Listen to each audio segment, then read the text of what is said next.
Béni soit le Dieu et Père de notre Seigneur Jésus-Christ, qui nous a bénis de toute bénédiction spirituelle dans les lieux célestes en Christ. En lui, Dieu nous a élus avant la fondation du monde.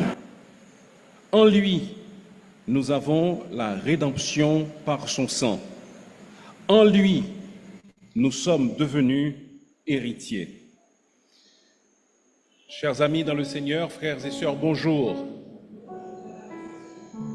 Comme nous venons de le constater dans ce premier chapitre de l'épître de Paul aux Éphésiens, si nous avons répondu à l'appel de Dieu dans notre vie à devenir ses enfants, alors nous avons reçu des bénédictions spirituelles innombrables et d'une très grande valeur en Jésus-Christ. Et pour cela, nous devons bénir notre Dieu et Père qui nous a accordé toutes ces bénédictions en Jésus-Christ. C'est la raison de notre présence ce matin. Le bénir, le louer, l'adorer, l'entendre nous parler, apprendre à lui obéir. C'est ce que nous allons faire et c'est notre frère Guy-Pierre Chavannes qui nous conduira dans le culte de ce matin.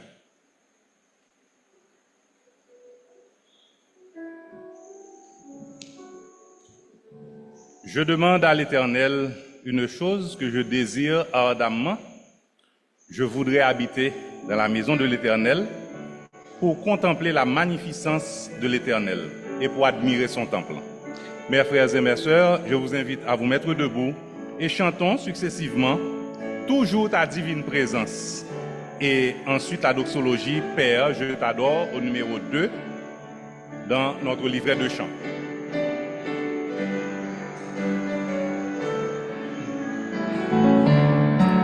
Toujours ta divine présence jette un regard sur mon chemin et le cœur joyeux de m'avance. Je n'ai pas peur du lendemain. Où tu voudras, je veux te suivre, agneau de Dieu. Conduis mes pas, vivre sans toi, ce n'est pas vivre.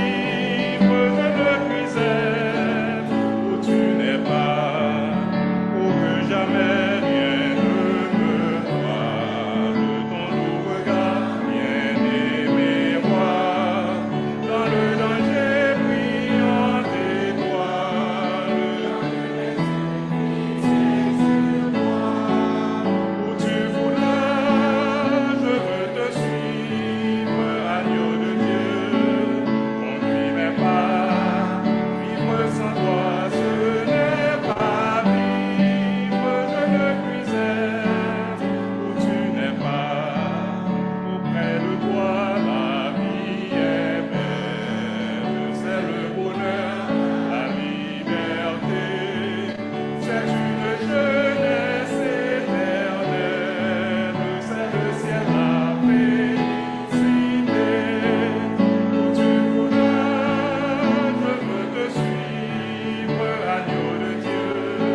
notre tendre Père, en Jésus-Christ.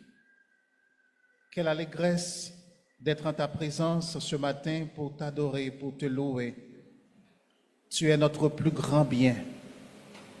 Tu es notre secours, tu es notre recours. Tu es tout pour nous, Seigneur. Nous nous courbons à tes pieds ce matin avec un sentiment de révérence et aussi avec un sentiment de gratitude et d'indignité devant toi. Seigneur, tu as fait de grandes choses pour chacun de nous. Si tu n'étais pas avec nous, notre âme serait bien vite dans la demeure du silence. Merci Seigneur de nous soutenir. Merci de nous garder. Merci de nous préserver la vie.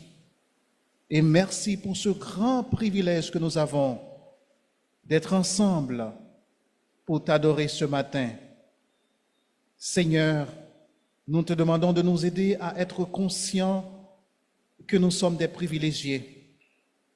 Le fait que nous t'adorons en tant que grand Dieu, toi qui règnes sur l'univers. Aide-nous à profiter au maximum de ce moment, cher Seigneur. Mais pour que cela soit possible, nous ne devons pas t'adorer avec des péchés non confessés dans notre vie. En vertu du sang de Jésus, ce matin, nous te demandons de nous purifier, de nous sanctifier, pour que nous puissions t'offrir un culte qui te soit agréable. Père, nous pensons à des assemblées qui ont des difficultés à se réunir, Seigneur. Nous te demandons de les visiter, de les accompagner et aide-nous à profiter de ce moment si béni pour que nous puissions avoir un moment agréable avec toi. Père, sois avec nous, fais-nous ressentir ta présence.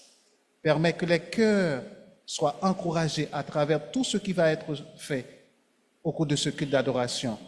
Nous te remettons le dirigeant, nous te remettons tous ceux qui ont eu part active dans ce programme. Permets qu'ils soient tous dirigés par ton Saint-Esprit et que ton peuple soit édifié. Reçois notre prière, non en fonction de nos mérites, mais au nom de ton Fils Jésus, lui qui vit et règne au siècle des siècles. Amen.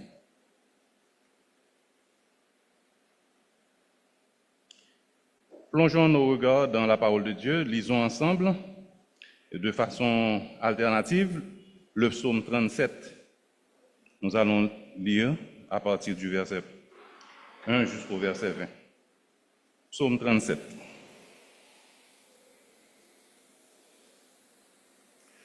Ne t'irrite pas contre les méchants, n'envie pas ceux qui font le mal.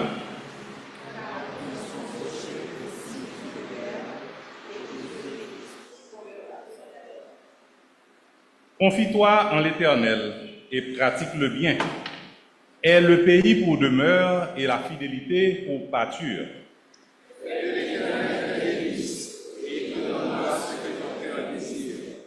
Recommande ton sort à l'Éternel, mets en lui ta confiance et il agira.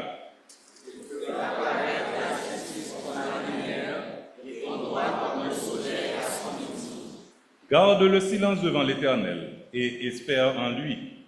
Ne t'irrite pas contre celui qui réussit dans ses voies, contre l'homme qui vient à bout de ses mauvais desseins. Laisse la colère, abandonne la fureur, n'hésite pas, se jette en terre. Car les méchants seront retranchés, et ceux qui espèrent en l'Éternel posséderont le pays.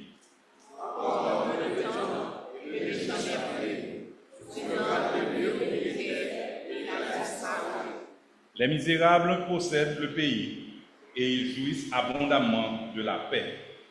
Les méchants forment des projets contre le juste et ils dressent des dents contre lui. Le Seigneur se rit du méchant car il voit que son jour arrive. Les méchants se relèvent, ils battent leur hâte pour faire tomber le malheureux et les écorner sur la voie étroite. Leur glaive entre dans leur propre cœur. Et leur arc se brise.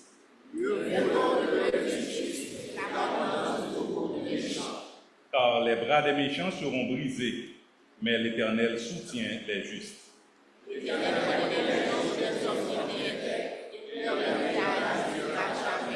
Ils ne sont pas confondus au temps du malheur, et ils sont rassasiés au jour de la famine. Les méchants périssent, et les ennemis de l'Éternel comme les plus beaux pâturages. Ils s'évanouissent en fumée. Amen. Oui. Confions-nous en l'Éternel. Soyez toujours joyeux dans l'attente de notre Seigneur Jésus-Christ et pendant que nous vivons actuellement. Chantons ensemble, tout joyeux, bénissons l'Éternel. Chant d'expérience numéro 136. Et tout de suite après, nous allons enchaîner avec le numéro 66. Il va venir. Tout joyeux, bénissons le Seigneur. Chantons et célébrons ses louanges. Adorons avec foi le Sauveur. Nous joignons au céleste phalange. Gloire à Dieu, que ce chant retentisse en tout lieu. Gloire à Dieu, que ce chant retentisse en tout lieu. Dieu dans son incomparable amour, du ciel envoya son Fils unique, et la terre et les cieux dans ce jour s'unissent pour chanter ce cantique. Gloire à Dieu, que ce chant retentisse en tout lieu. Gloire à Dieu, que ce chant retentisse en tout lieu. Le châtiment qui produit la paix, Jésus-Christ l'a subi pour mon âme. Il voulut expier nos forfaits, en mourant lui sous le bois infâme. Ensemble, gloire à Dieu, que ce chant retentisse en tout lieu. Gloire à Dieu, que ce chant retentisse en tout lieu. Nous voulons en retour au Sauveur, aimé par-dessus toute autre chose, comme ton amour dans notre cœur, et puis de chacun de nous dispose. Gloire à Dieu, que ce chant retentisse en tout lieu. Gloire à Dieu, que ce chant retentisse en tout lieu. Amen.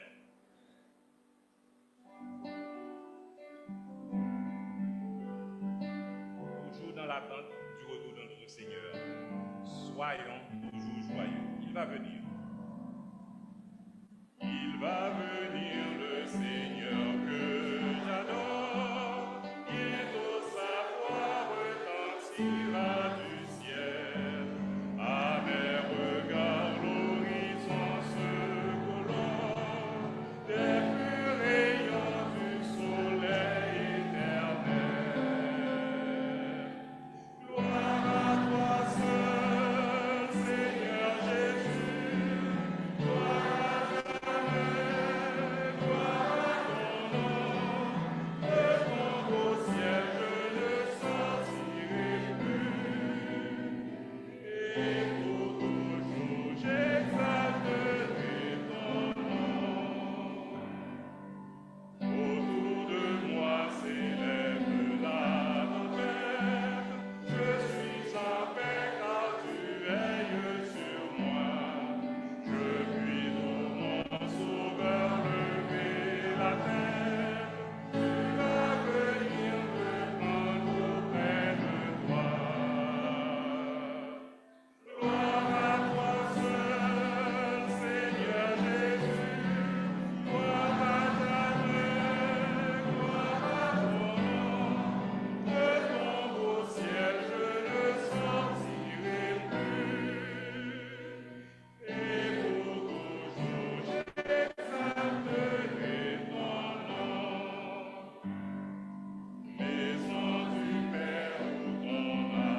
Amen.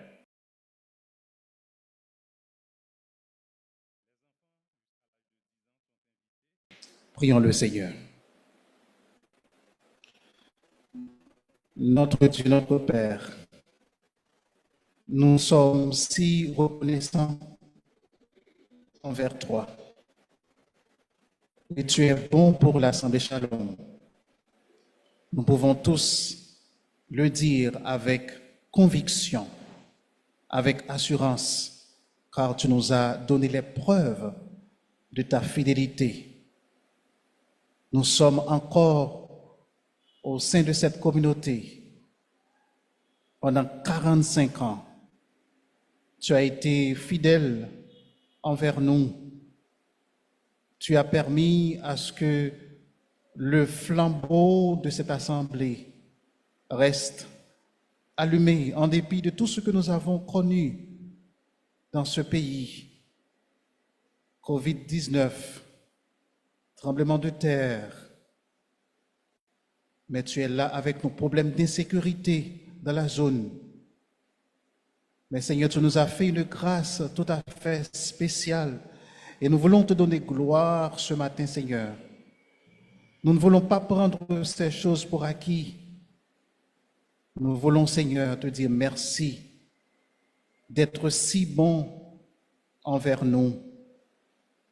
Le psalmiste a posé la question, comment rendrai-je à l'Éternel tous ses bienfaits envers moi?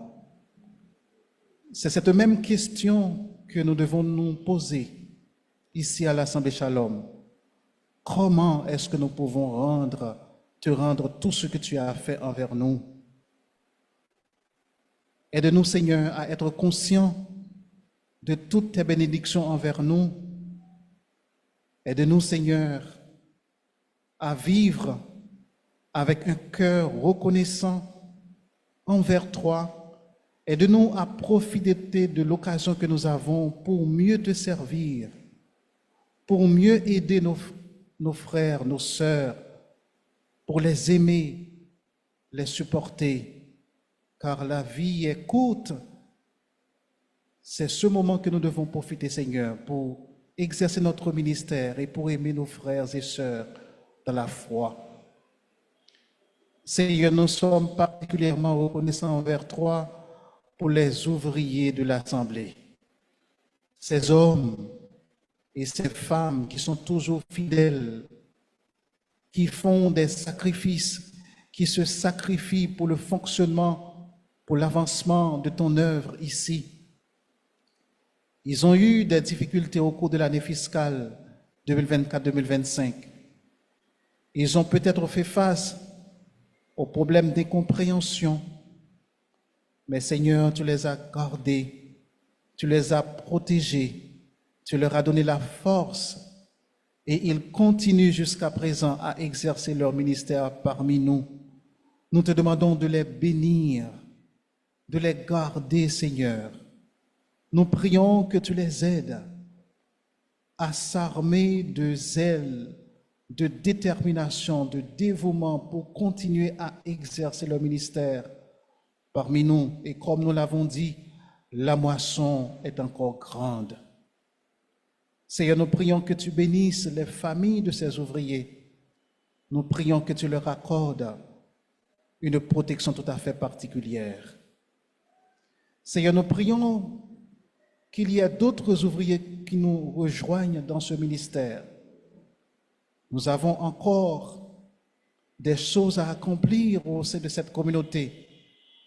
Nous avons besoin de plus d'ouvriers. Aide-nous, Seigneur, et permets qu'émerge au sein de l'Assemblée encore plus d'ouvriers responsables. Seigneur, nous voulons te prier particulièrement pour le comité de direction qui a la responsabilité de conduire ton peuple vers la maturité spirituelle. Que ta main soit sur chacun de nous, Seigneur, et que tu nous aides à être un modèle pour l'Assemblée, en parole, en conduite, en foi, en amour et en pureté. Seigneur, nous te remettons cette nouvelle année fiscale qui commence bientôt. Nous te remettons notre réunion annuelle qui commence bientôt. Seigneur, sois avec nous. nous aurons à prendre des décisions qui vont affecter notre assemblée, que tu nous donnes la sagesse, que tu nous donnes également un esprit de discernement pour que toutes les décisions qui vont être prises soient en accord avec ta volonté. Seigneur, nous te remettons les défis qui viendront. Nous sommes certains qu'avec toi, nous ferons des exploits. Seigneur, nous te demandons de te souvenir de notre cher Haïti qui souffre amèrement. Nous te demandons, Seigneur, d'avoir pitié de nous pour les péchés que nous avons faits. Pardonne à ce pays à cause de l'immoralité, la corruption, la criminalité qui y règne, l'injustice qui bat son plein. S'il te plaît, jette un regard favorable sur notre nation et nous prions que tu touches les cœurs des dirigeants pour qu'ils voient, pour qu'ils aient un cœur sensible afin de travailler pour le bien de ce peuple qui végète dans la misère. S'il te plaît, Seigneur, accorde aux innocents, accorde à tes enfants la protection contre ceux qui font le mal.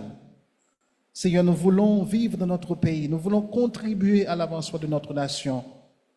Aide-nous, Seigneur, accorde-nous ta protection contre ceux qui font le mal. Et nous prions également pour leur transformation. Nous savons que tu peux changer les cœurs des hommes les plus méchants.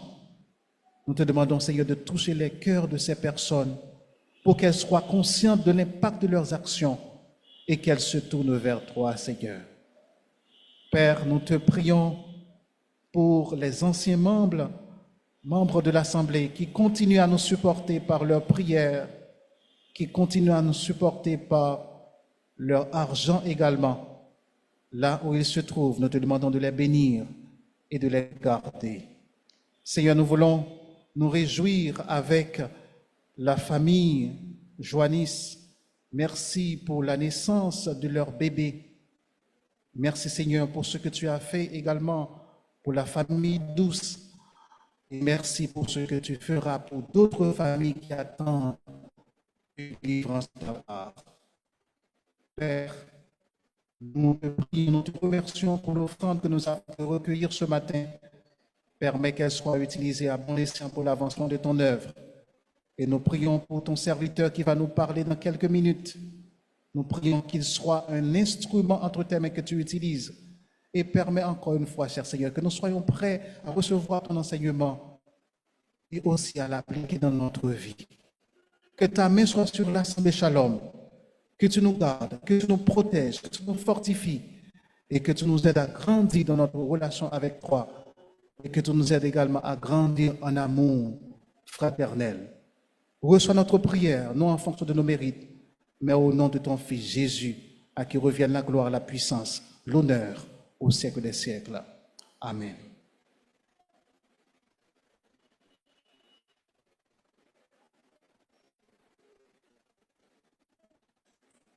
Les enfants jusqu'à l'âge de 10 ans sont invités à passer au centre d'activité pour participer au culte qui est préparé à leur intention.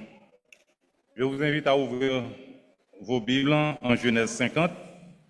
Genèse 50, les versets 14 à 21. Notre sœur Jacqueline Lamont va nous donner lecture. Genèse 50, versets 14 à 21.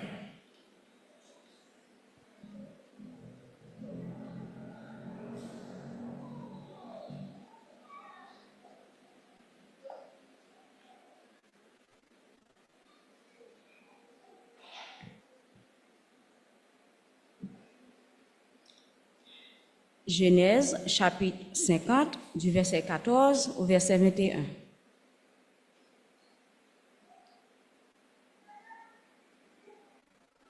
Joseph, après avoir enterré son père, retourna en Égypte avec ses frères et tous ceux qui étaient montés avec lui pour enterrer son père.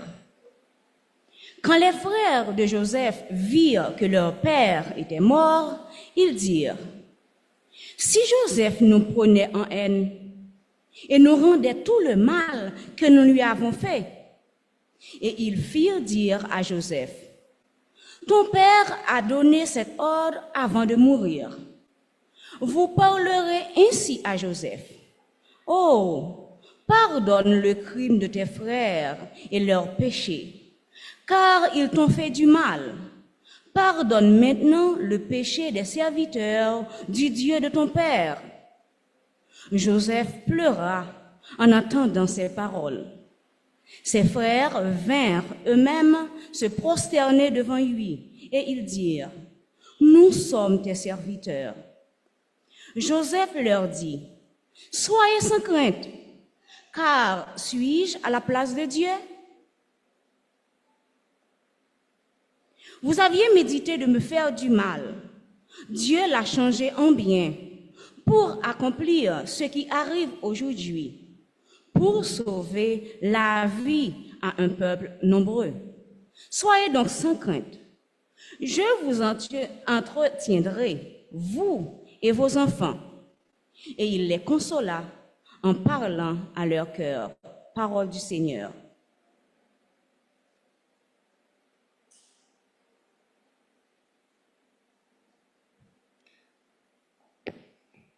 Si vous m'aimez, gardez mes commandements. Si vous m'aimez, observez mes commandements. C'est ce que nous lisons en Jean 14, verset 15. Nous allons entonner « Il est un nom ». Je vous invite à vous mettre debout et à chanter avec force « Glorieux nom, glorieux nom ». Oui, m'a marché avec Christ, m'a obéi, m'a prêt. Chantons successivement ces deux cantiques. Il est un nom béni et saint, un nom divin que nul n'implore en vain. De ce nom vient le salut des humains, le nom de Jésus, précieux Jésus. Glorieux nom, glorieux nom, glorieux nom. Le nom de Jésus, précieux Jésus. Il est un nom, le seul qui fut donné. Moi par lequel je puis être sauvé. De tous les noms, c'est le plus élevé. Le nom de Jésus, précieux Jésus. Glorieux nom, glorieux nom, glorieux nom. Le nom de Jésus, précieux Jésus. Il est un nom qui guérit, qui console, si doux, si beau, qui pardonne et qui sauve, et merveilleux, puissant par sa parole. Le nom de Jésus, précieux Jésus. Glorieux nom, glorieux nom, glorieux nom. Le nom de Jésus, précieux Jésus. Il est un nom qui signifie espoir, qui rend heureux chaque sans le désespoir. Dans ce nom saint, Dieu veut nous recevoir. Le nom de Jésus, précieux Jésus. Tous ensemble. Glorieux nom, glorieux nom, glorieux nom. Le nom de Jésus, précieux Jésus. Amen. Oui, glorieux nom. Si vous m'aimez, gardez mes commandements. Obéis quoi? C'est tout ça pour vous fait pour content dans Jésus.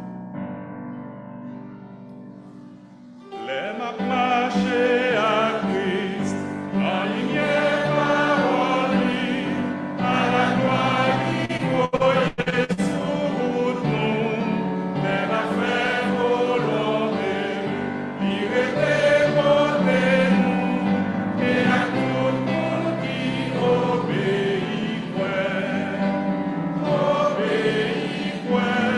c'est tout ça pour faire, pour content dans Jésus, c'est pour obéir, on va qui va paraître, tout qui dans le ciel là, soumis Jésus va faire disparaître, paillons doute, paillons paix, qui soupire, qui en crie, car nous obéir, c'est tout ça pour faire, pour content dans Jésus, c'est pour obéir, pour pas côté yon chai, pour l'autre va souffrir, sans Jésus pas béni nous pour ça, nous pas si bien bête, nous pas côté yon quoi, sans pas béni si nous obéir, c'est tout ça pour faire, pour content dans Jésus, c'est pour obéir, nous pas connaître, toute merveille à nous lire, avant nous consacrer toute la grâce, parce que bien fait l'io, et la joie libre à nous, c'est pour nous qui voulons obéir, ensemble. Obéir, c'est tout ça pour faire, pour content dans Jésus, c'est pour obéir, comme ça dans présence li, n'achita dans pied pour nous pas marcher dans route avec, ça nous dit nous va faire, nous pas côté livré, sans faire rien à obéir,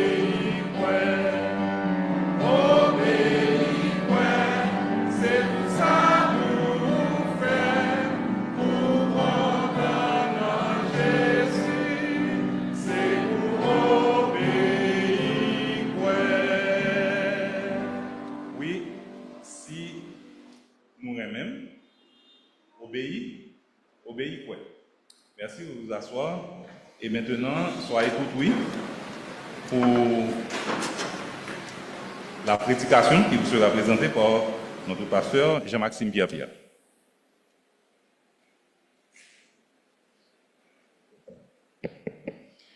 Bonjour une fois de plus, frères et sœurs. Est-ce que vous pouvez deviner dans quel passage nous serons aujourd'hui? Qu'est-ce que vous avez dit? Romains 12, en effet. Donc je vous invite à tourner les pages de vos Bibles en Romains chapitre 12. Et juste avant de vous lire le texte qui nous intéresse ce matin, j'aimerais faire une ou deux annonces ou rappels.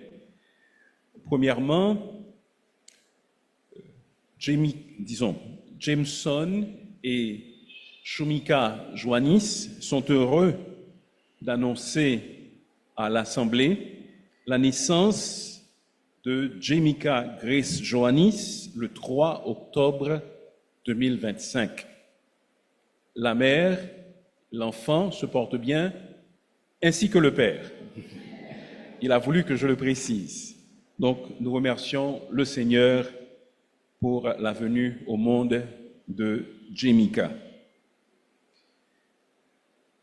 Nous invitons tous les mentors, ceux qui ont répondu à l'appel, de même que ceux qui travaillaient déjà et qui comptent continuer pour cette année à une rencontre prévue pour ce mercredi soir en ligne à partir de 8 heures.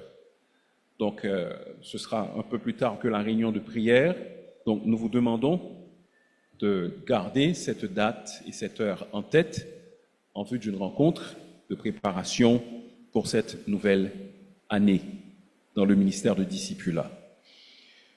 Nous demandons également aux responsables de ministères, de groupes, d'activités, de bien vouloir se souvenir de remplir le formulaire en ligne qui leur a été envoyé. C'est un formulaire de rapport des activités de l'année. Nous en avons besoin, donc n'oubliez pas de faire le nécessaire. Maintenant, nous allons lire en Romains chapitre 12, plus particulièrement du verset 17 au verset 21. Romains 12, verset 17 à 21.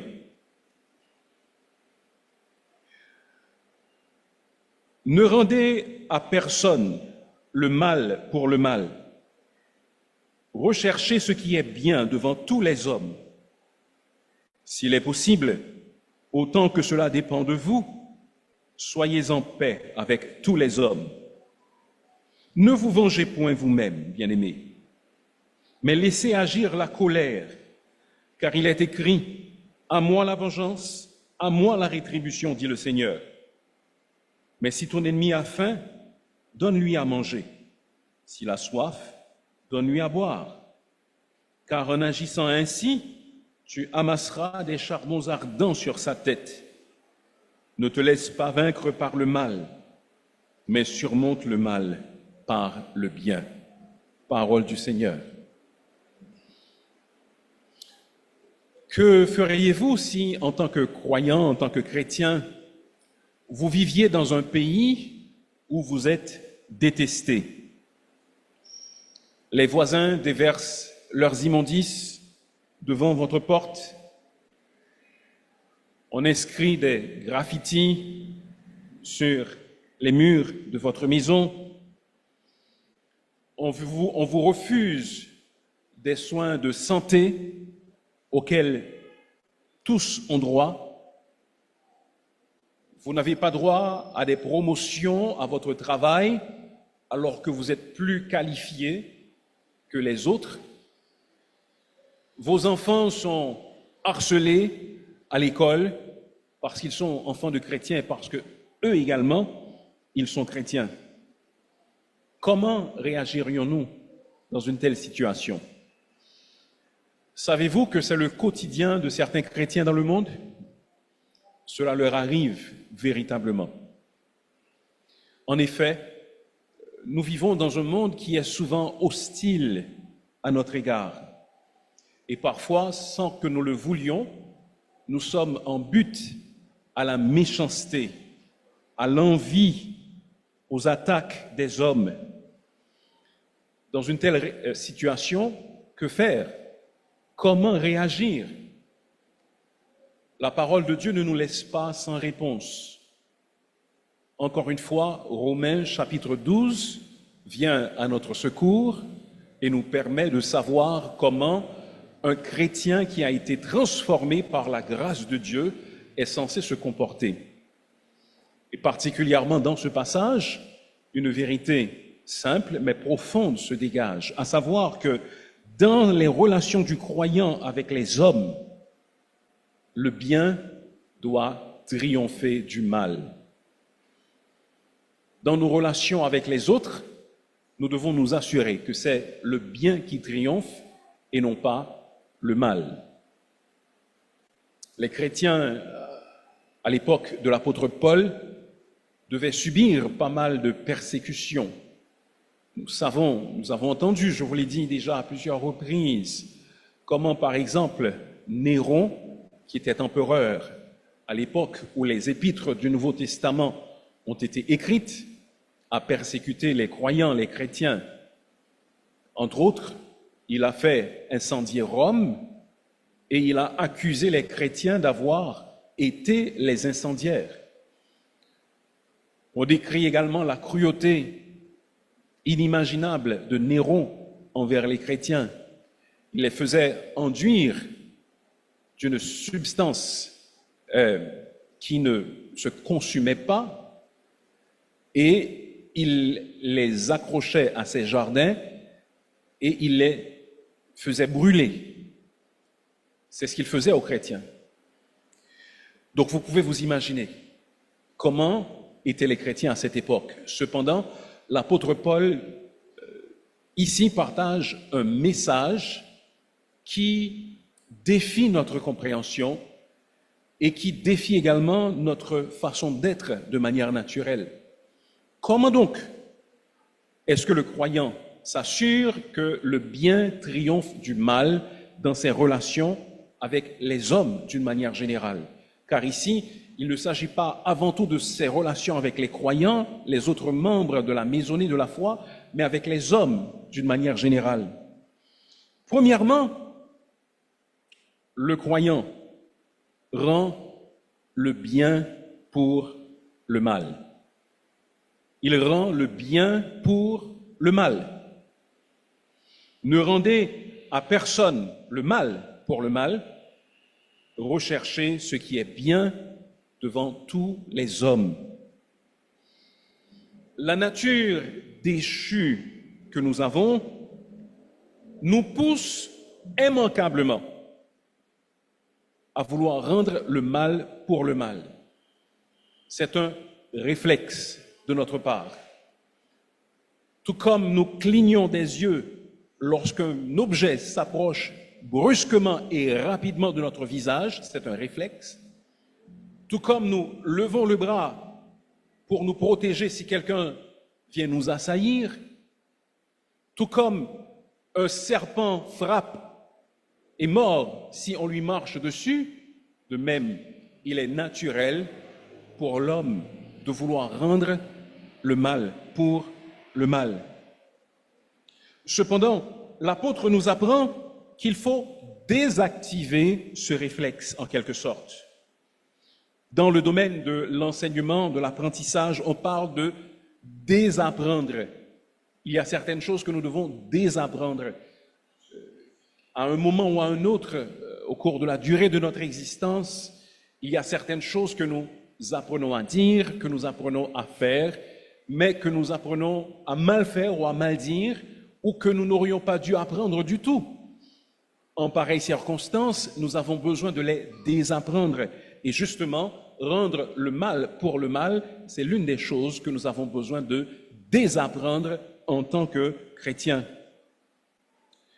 Le mot traduit par « rechercher le bien », remarquez qu'il y a un contraste, ne rendez pas le mal, mais recherchez ce qui est bien devant tous les hommes. Le mot qui est traduit par « rechercher » signifie véritablement penser d'avance, considérer d'avance. Le mot se compose de deux parties. La première partie, le préfixe, signifie « avant » et la deuxième partie signifie « penser ». Donc c'est « penser avant ». Donc réfléchissez d'avance au bien devant tous les hommes. Ce n'est pas le seul passage où nous trouvons cet encouragement, cette exhortation. Nous le trouvons dans divers versets. Tout à l'heure, nous allons les mentionner. Réfléchissez à cela. Donc, pour pouvoir ne pas rendre le mal pour le mal, nous devons préparer d'avance le bien que nous allons faire en retour. Il y a plusieurs voitures dans l'aire de stationnement. Je suis à peu près certain que presque toutes, sinon toutes, sont munies de certains outils. Vous avez sans doute une roue de secours, vous avez un cric, vous avez une clé à roue, parce que vous savez qu'à n'importe quel moment, il se peut que vous ayez une crevaison. Et pour pouvoir réparer il faut remplacer la roue qui est dysfonctionnel par la roue de secours. Ce n'est pas lorsque cela arrive que vous vous demandez, mais qu'est-ce que je vais faire? Où est-ce que je vais trouver un cric? Où est-ce que je vais trouver une roue de secours? Non. D'avance, vous savez que cela peut arriver et vous vous préparez en conséquence. C'est la même chose que nous devons faire en ce qui concerne le mal et le bien. Nous sommes préparés d'avance à ne pas faire ce qui est mal, mais de préférence à faire ce qui est bien, quand nous savons que nous allons être tentés de faire le mal. Le 6 janvier 1956, 5 missionnaires sont morts. Ils furent tués par une tribu indienne en Équateur qu'ils essayaient d'atteindre. C'est une histoire dont vous avez déjà entendu parler à plusieurs reprises. Ces Indiens étaient connus sous le nom de Oka. C'est un qualificatif qui décrit le fait qu'ils étaient cruels, méchants. Mais le vrai nom de ces Indiens, c'était les Waorani ou Waodani, l'un ou l'autre. 2 ans après que ces 5 hommes furent massacrés par les Indiens qu'ils essayaient d'atteindre pour les évangéliser, seulement 2 ans plus tard, la sœur de l'une de ces hommes, ainsi que l'épouse d'un autre, ainsi que sa jeune fille, parce qu'elle avait été mariée seulement 2 ans avant que son mari ne meure. Donc quand elle retourne, quand elle va en 1958 trouver les Waodani, cet enfant était encore jeune. Elles vont s'installer dans cette tribu où leurs frères et mari et père, respectivement, avaient été tués. Elles n'ont pas rendu le mal pour le mal, mais elles ont rendu le bien pour le mal. L'une d'entre elles, appelée Rachel Saint, S-A-I-N-T, c'était ça son nom de famille, est restée au sein de cette tribu jusqu'à sa mort en 2014. Et elle a travaillé à traduire l'évangile de Marc et les actes des apôtres. Tandis que l'autre femme, Elisabeth Elliott, a travaillé à évangéliser les hommes et les femmes de cette tribu. Une grande transformation s'est opérée dans les cœurs de ces hommes. Et certains même des meurtriers de ces missionnaires sont venus au Seigneur Jésus-Christ et sont devenus de véritables chrétiens. Pourquoi cela a-t-il été possible? Parce qu'il y avait 2 femmes qui avaient décidé de ne pas rendre le mal pour le mal, mais de rendre le bien pour le mal. Voici ce que le Seigneur Jésus-Christ lui-même nous recommande en Matthieu chapitre 5 et le verset 44. Mais moi je vous dis, aimez vos ennemis, bénissez ceux qui vous maudissent, faites du bien à ceux qui vous haïssent et priez pour ceux qui vous maltraitent et qui vous persécutent. Voici l'exemple que le Seigneur Jésus-Christ lui-même nous laisse et dans lequel nous devons marcher.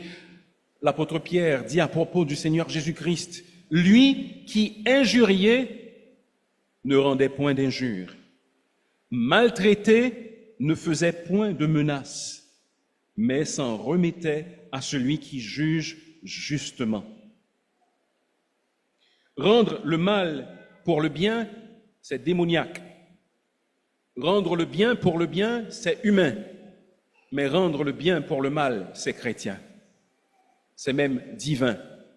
Et c'est ce à quoi nous sommes appelés. Non pas à rendre le mal pour le mal, mais de préférence à prévoir, à préparer d'avance le bien, ce qui est beau, ce qui est agréable aux yeux des hommes lorsque nous subissons le mal. Que doit donc faire le chrétien pour que dans ses relations avec les hommes, le bien triomphe toujours du mal? Premièrement, il ne doit pas rendre le mal pour le mal, mais il doit chercher ce qui est bien et faire le bien pour le mal. En deuxième lieu, le croyant poursuit la paix avec tous les hommes. Autant que cela dépend de vous, s'il est possible, dit l'apôtre, soyez en paix avec tous les hommes.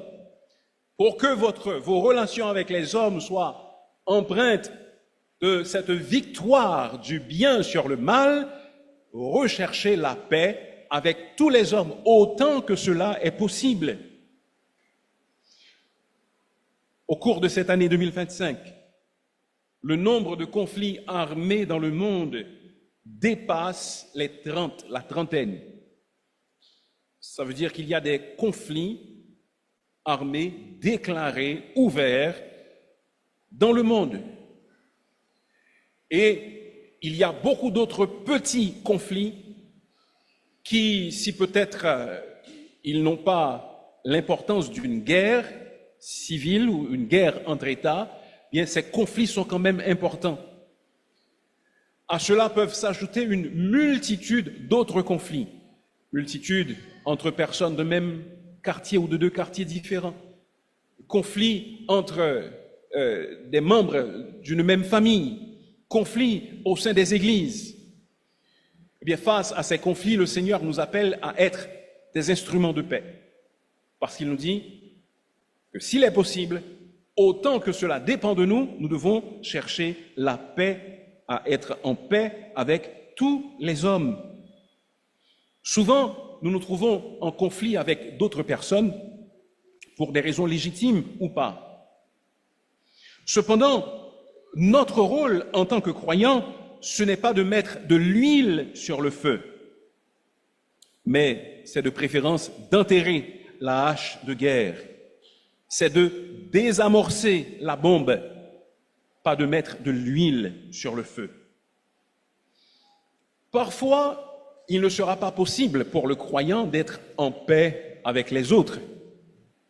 Pourquoi? Parce que les autres ne voudront pas qu'il prie parce qu'il est chrétien. Ils ne voudront pas qu'il aille à l'église parce qu'il est chrétien. Ils ne voudront pas qu'il témoigne. En pareil cas, nous ne pouvons rien faire parce que la parole de Dieu nous dit qu'il faut obéir à Dieu plutôt qu'aux hommes. Si nous sommes en train d'obéir à ce que Dieu nous demande de faire clairement et que cela dérange les autres et qu'ils nous persécutent à cause de cela, nous ne pouvons pas être en paix. Cela ne dépend pas de nous. Mais ce n'est pas ce que l'apôtre dit. Il dit autant que cela dépend de vous, parce que le plus souvent ce n'est pas le cas. Qu'est-ce qui arrive? C'est que souvent nous rejetons la paix lorsque nos intérêts ou bien lorsque notre mode de vie sont menacés. Si nous avons quelque chose qui nous tient à cœur et que nous sentons que quelqu'un le menace, alors nous sommes prêts à nous battre pour pouvoir récupérer ce qui nous appartient. Cependant, la parole de Dieu insiste sur le fait que nous devons être des instruments de paix. Nous avons une bonne illustration de ce principe dans l'Écriture, dans l'Ancien Testament. Nous n'allons pas regarder le passage, mais je vais le résumer tout simplement pour vous. Ce passage, nous le trouvons en Genèse au chapitre 13. De quoi s'agit-il? Abraham, qui à l'époque portait encore le nom d'Abram, était en compagnie de son neveu Lot. Ils étaient nomades. Cependant, ils avaient des troupeaux considérables. Leurs troupeaux étaient tellement considérables qu'il y eut une dispute entre les bergers d'Abraham et les bergers de Lot. Alors Abraham s'est approché de Lot et lui a parlé. Il lui a dit « Qu'il n'y ait point, je te prie, de dispute entre moi et toi, ni entre mes bergers et tes bergers, car nous sommes frères. Si tu vas à gauche, j'irai à droite. Si tu vas à droite, j'irai à gauche. » Et ainsi, Abraham, quoiqu'il fût l'aîné, quoiqu'il fût l'oncle, décida de donner la préséance à son neveu, Lot, qui était plus jeune. Et Lot, bien sûr, comme vous vous en souvenez peut-être, a choisi l'endroit où la végétation était luxuriante, où il était certain que ses troupeaux allaient trouver suffisamment de pâturage pour pouvoir se multiplier et être très robustes. Et il a laissé la partie désertique pour Abraham. Mais Abraham a accepté. Pourquoi? Parce qu'il voulait qu'il y ait la paix entre lui-même et son neveu. En 1 Corinthiens chapitre 6, l'apôtre Paul va même jusqu'à demander « Pourquoi ne souffrez-vous pas plutôt quelque injustice? Pourquoi ne vous laissez-vous pas plutôt dépouiller ?» Oui, pour pouvoir trouver la paix, nous devons parfois être prêts à nous laisser dépouiller et même à subir quelque injustice. Pourquoi? Parce que le Seigneur Jésus-Christ promet en Matthieu chapitre 5, verset 9, « Heureux ceux qui procurent la paix, car ils seront appelés fils de Dieu. » Nous sommes appelés à être des instruments de paix, ceux qui luttent pour prévenir la discorde, ceux qui luttent pour prévenir les conflits, la guerre, qui utilisent leur influence pour concilier les parties adverses et pour éviter les poursuites judiciaires, les hostilités dans les familles, dans les quartiers. Car nous devons chercher la paix avec tous les hommes, autant que cela dépend de nous. Les exhortations ne manquent pas à ce sujet. Psaume 34, verset 15, dont le passage que nous avons lu est vraiment un écho. « Éloigne-toi du mal et fais le bien, recherche et poursuis la paix. » Recherche la paix, poursuis-la de tout ton cœur.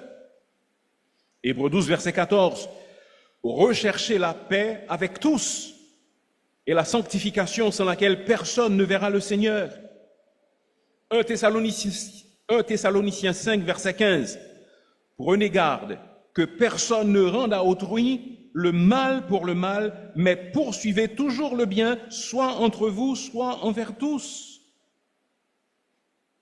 La paix doit être poursuivie entre nous et envers tous. Supposons par exemple qu'un voisin vous dérange à cause du bruit qu'il fait, de la musique qu'il joue à un volume exagéré. Ou encore supposez qu'il vienne déposer des matériaux de construction sur votre trottoir. Cas très réel, n'est-ce pas? Suivez mon regard, hein? Eh bien, on peut choisir de manière insensée de proférer des menaces, de promettre des représailles, de dire qu'on va faire appel aux forces de l'ordre pour résoudre le problème. Cependant, on peut également choisir d'avoir une conversation amicale, une conversation empreinte de civilité, de politesse, de gentillesse avec la personne fautive. Et cela donnera, dans la plupart des cas, de meilleurs résultats que des menaces. Parce que nous voulons à tout prix avoir la paix, chercher la paix, conserver la paix, parce que nous sommes des instruments de paix. Et la parole de Dieu dit que si nous cherchons la paix, si nous sommes des instruments de paix, nous serons connus comme étant des fils et des filles de Dieu. Chercher la paix ne veut pas dire que nous abandonnons nos droits, mais que lorsque la réclamation de ces droits peut provoquer de sérieux conflits, nous choisissons la paix plutôt que les conflits. Chercher la paix avec les hommes ne vous rendra peut-être pas une propriété qui a été volée. Chercher la paix avec les hommes ne vous donnera pas nécessairement une grande satisfaction. Cependant, rechercher la paix peut vous donner la vie sauve à vous et à votre famille. Rechercher la paix peut vous permettre de dormir en paix. Rechercher la paix avec les autres peut vous permettre d'éviter pas mal de maladies psychosomatiques. Et par-dessus tout, rechercher la paix avec les autres pourra nous aider à prouver que nous sommes véritablement des fils et des filles de Dieu. Au-delà de nos droits, nous devons voir des âmes qui peuvent être soit sauvées, soit perdues pour l'éternité à cause de nos réactions, à cause de notre recherche ou non de la paix. Si nous disons que nous sommes enfants de Dieu, mais que nous ne recherchions pas la paix en situation de conflit, alors cette personne peut facilement dire, il dit être chrétien, mais cela n'est pas vrai. Cependant, si nous cherchons véritablement la paix, alors cette personne, même quand elle prétend ne pas vouloir céder, verra que nous avons un témoignage qui prouve que nous sommes véritablement des fils et des filles de Dieu. Comment nous assurer donc que le mal ne va pas triompher dans nos relations avec les autres, mais que c'est le bien, premièrement, nous choisissons de ne pas rendre le mal pour le mal, mais de poursuivre, de chercher ce qui est bien. Deuxièmement, le croyant poursuit la paix. Troisièmement, il refuse la vengeance. Ça a rapport avec ne pas rendre le mal pour le bien, mais de manière plus spécifique. Parce que la vengeance, c'est le fait de punir une injure, un outrage, une injustice en infligeant une peine à celui qui a commis cet outrage ou cette injustice. Cependant, la parole de Dieu est très claire. Ne vous vengez point vous-même. Nous n'avons pas le droit de nous venger. De préférence, qu'est-ce que nous dit l'apôtre? Il nous dit, laissez agir la colère. Laissez agir la colère. La colère de qui? Il y a diverses interprétations, mais je crois qu'ici qu'il s'agit de la colère de Dieu. Laissez agir la colère de Dieu. Ne laissez pas agir votre propre colère, mais laissez agir la colère de Dieu. En fait, cela vaut bien mieux que notre colère à nous, parce que Dieu dit dans ce même passage, « À moi la vengeance, à moi la rétribution ». La vengeance, c'est le privilège, le droit exclusif de Dieu. Et si nous choisissons de nous venger, si nous choisissons de nous rendre justice, alors nous privons Dieu de ce privilège qui lui appartient à lui seul. Dieu dit, à moi la vengeance, à moi la rétribution. La seule autre institution sur terre qui puisse appliquer dans une certaine mesure la vengeance de Dieu, et cela nous est dit en Romains chapitre 13, donc quelques versets après ceux que nous avons lus ce matin, ce sont les autorités. Le magistrat, dit Romains 13, 4, est serviteur de Dieu pour ton bien, mais si tu fais le mal, crains. Car ce n'est pas en vain qu'il porte l'épée, étant serviteur de Dieu pour exercer la vengeance et punir celui qui fait le mal. Donc, les autorités peuvent exercer la vengeance, mais la vengeance suprême appartient à Dieu et non pas à nous-mêmes.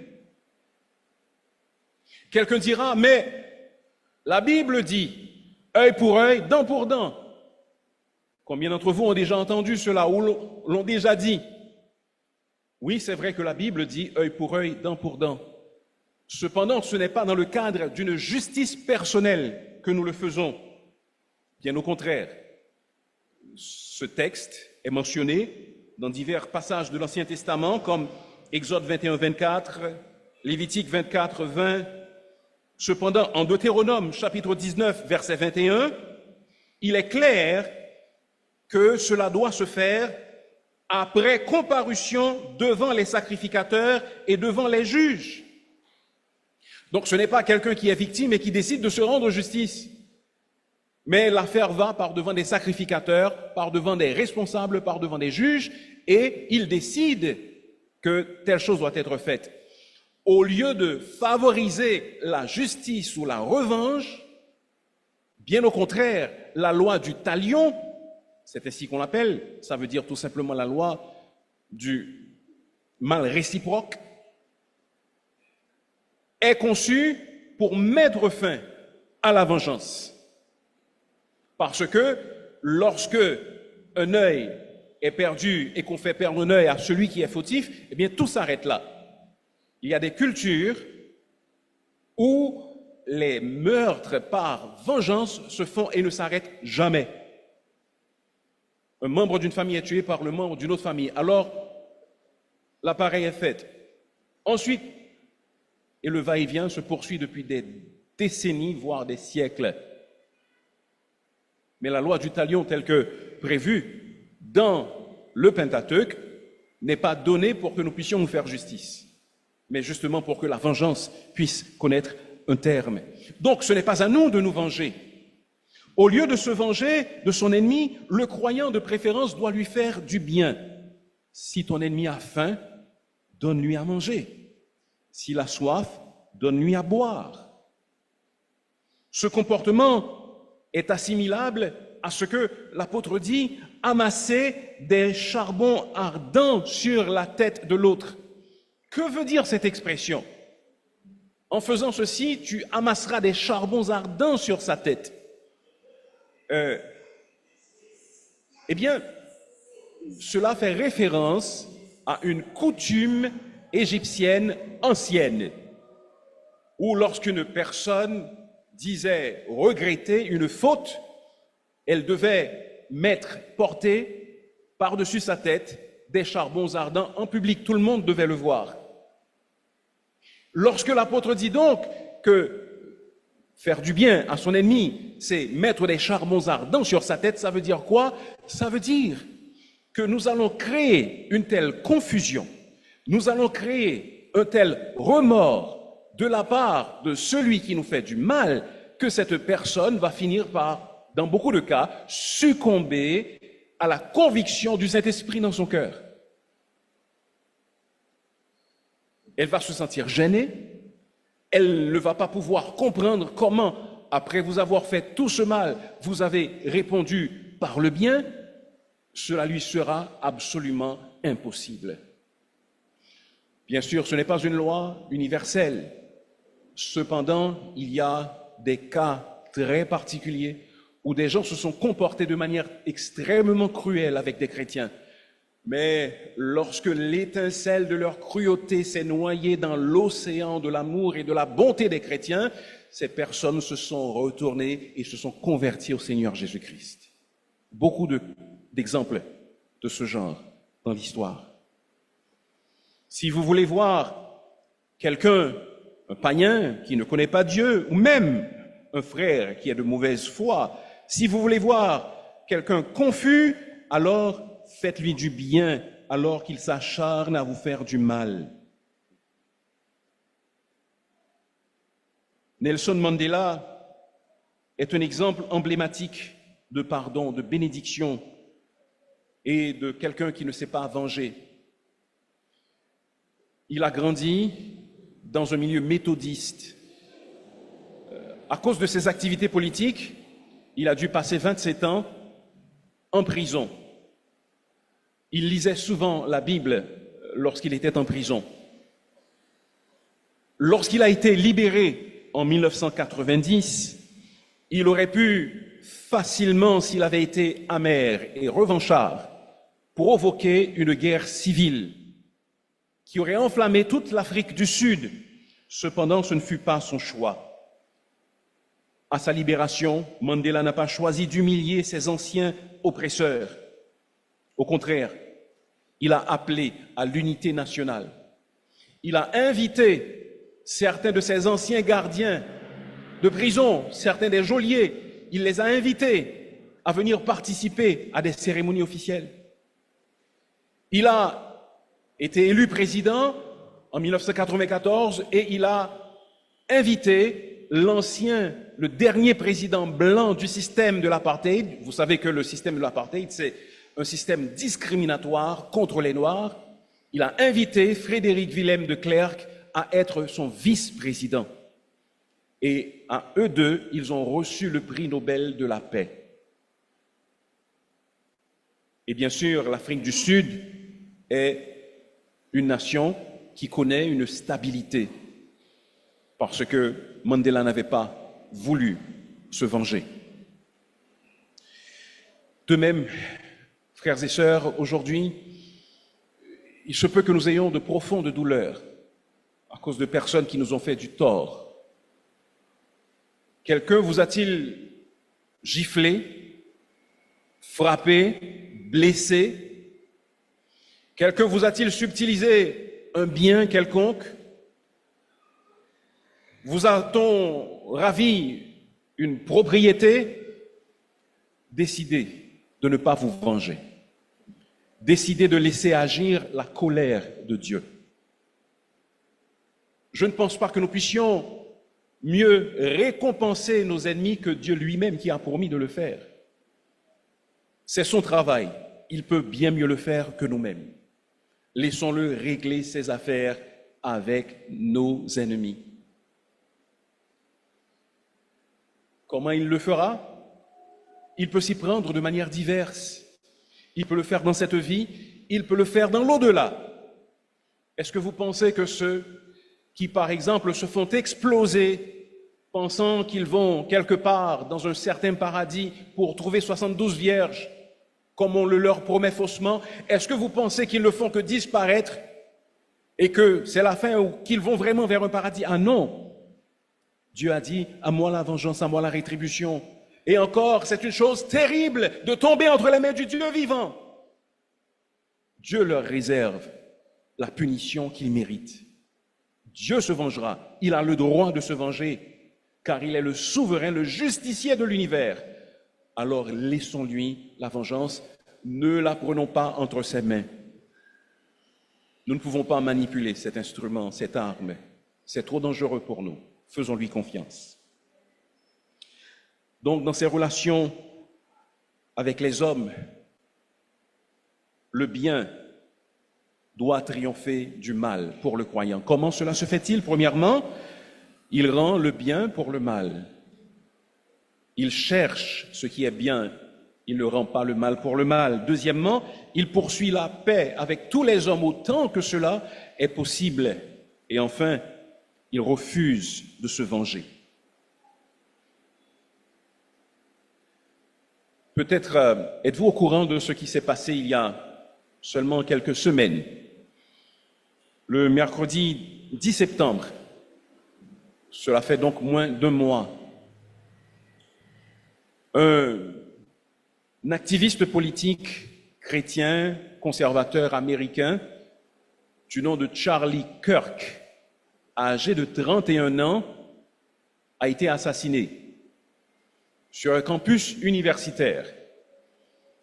Cet homme allait souvent sur les campus universitaires et se livrait à des débats avec les étudiants pour leur montrer que son point de vue biblique est supérieur et pour les porter à mettre leur foi en Jésus. Il y avait bien sûr des aspects politiques à ce qu'il faisait également. Cependant, ce mercredi-là, alors qu'il était dans l'État de l'Utah, dans une université aux États-Unis, un jeune homme de 22 ans, perché sur un édifice et muni d'un fusil de longue portée, l'a assassiné d'une balle au cou.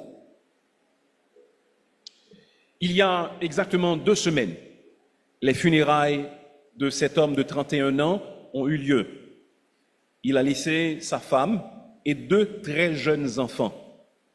2 jeunes enfants, de très bas âge, peut-être 2-3 ans par là.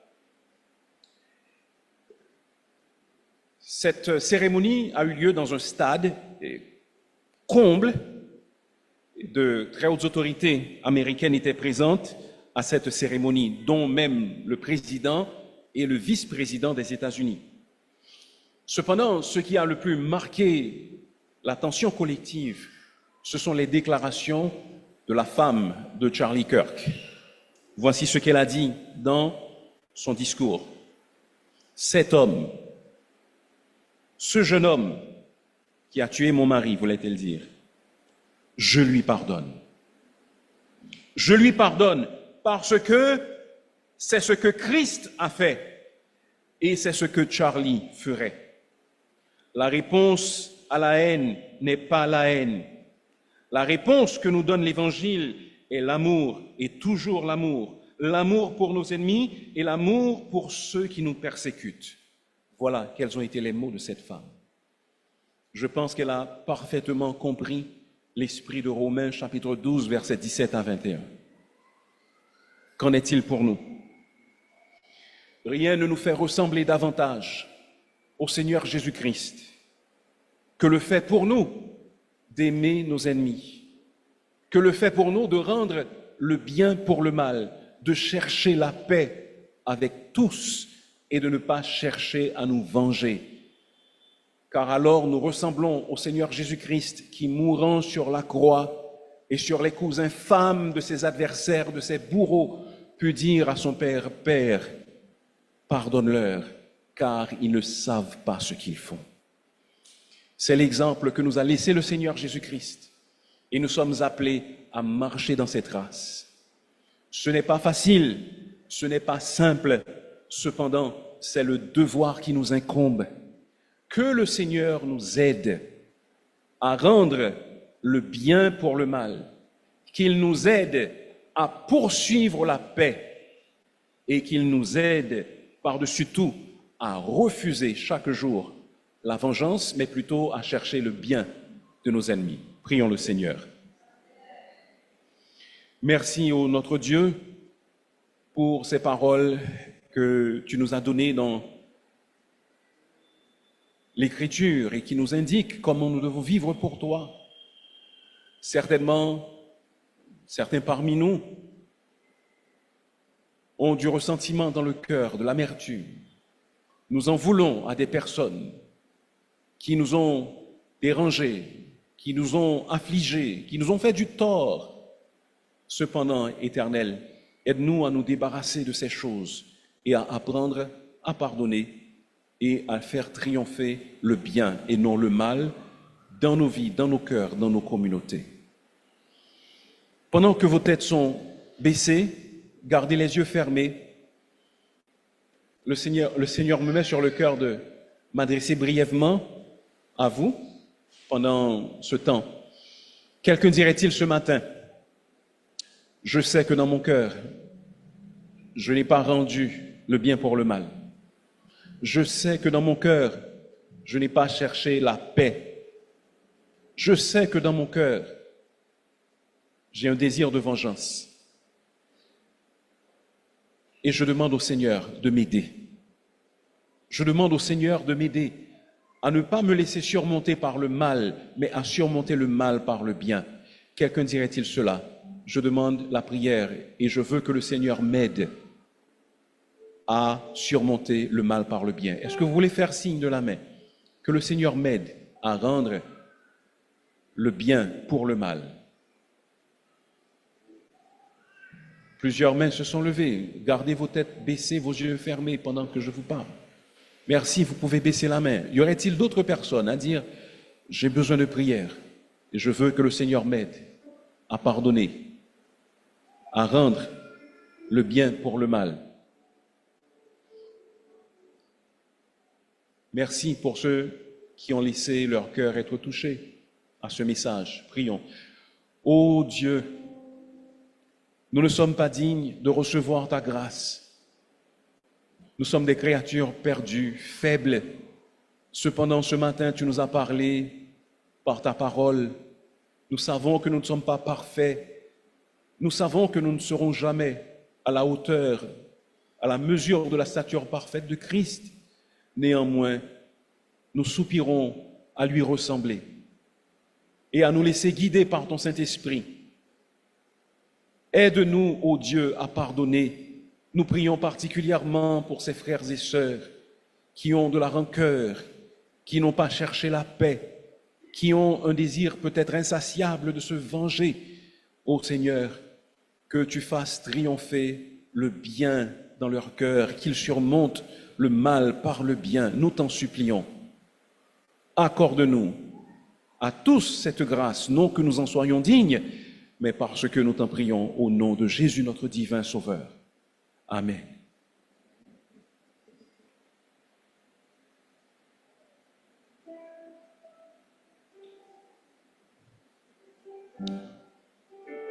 Si nous avons fait le choix de servir le Seigneur, nous devons nous conformer à ce qu'il nous demande de faire. Il est dit en Galates 5:1, c'est pour la liberté que Christ nous a affranchis.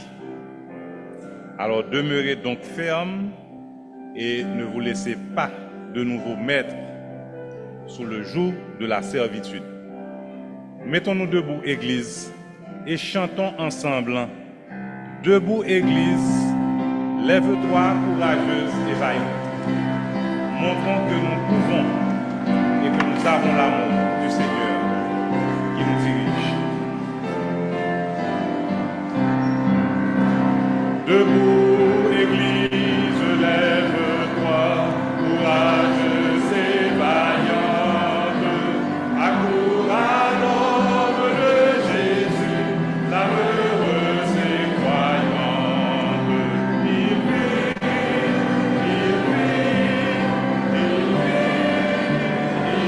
Église, ton Rédempteur vit.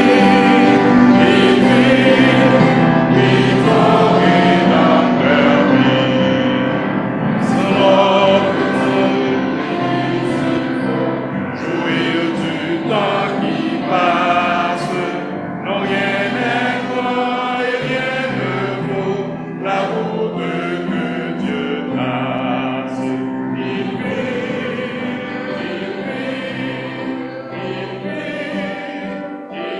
Église, ton Rédempteur vit. Il vit, oui, ton Rédempteur vit. Dans notre monde en désarroi, songe à son héritage. Église, on a besoin de toi et de ton témoignage. Il vit,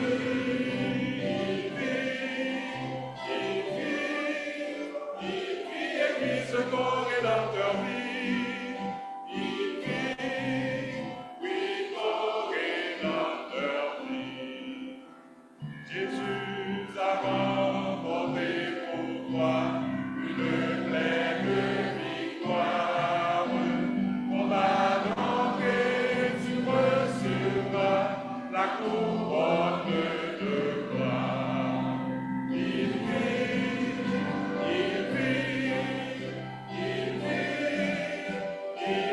Église, ton Rédempteur vit. Il vit, oui, ton Rédempteur vit. Garde ton cœur un idéal d'amour et de service. Pour arrêter le flot du mal, sois prêt au sacrifice. Il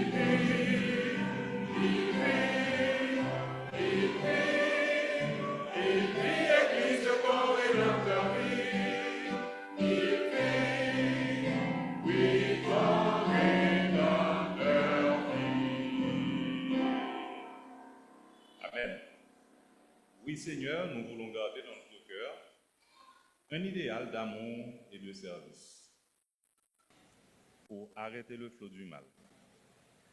Nous sommes prêts à faire ce sacrifice. Que l'on voit à travers nous ton amour et seulement ton amour.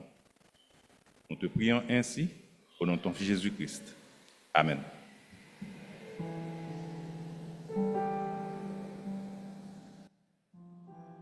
Vous donc, bien-aimés qui êtes avertis, tenez-vous sur vos gardes, de peur qu'entraînés par l'égarement des impies, vous ne veniez à déchoir de votre fermeté. Mais croissez dans la grâce et dans la connaissance de notre Seigneur et Sauveur Jésus-Christ. À lui soit la gloire maintenant et dans l'éternité. Amen.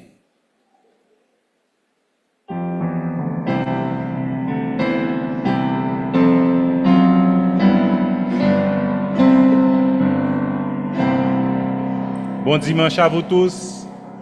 Shalom.